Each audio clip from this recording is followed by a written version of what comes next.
December 11th, 2022, End of Day, Sunday.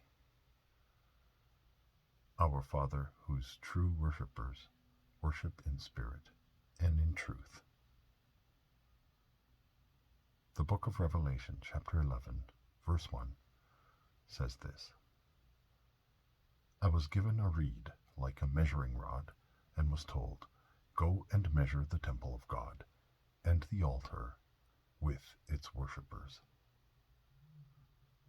Verse 2 then reads this way: But exclude the outer court, do not measure it, because it has been given to the Gentiles. They will trample on the holy city for 42 months.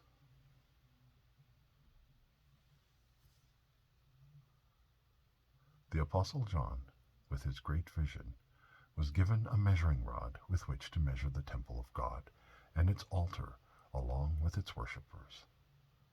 But in verse 2 he was told to exclude the outer court because it had been given over to the Gentiles. Getting measurements with a measuring rod is the quantifying of the dimensions of a physical space or object.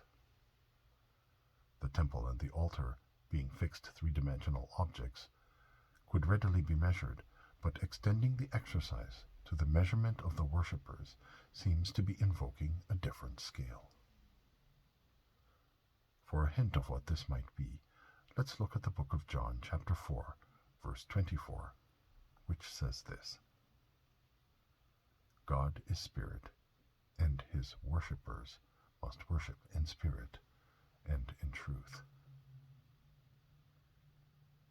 If the worshippers at the altar in the temple of God are worshipping in the Spirit, then what is being measured are the spiritual and truth dimensions of their worship.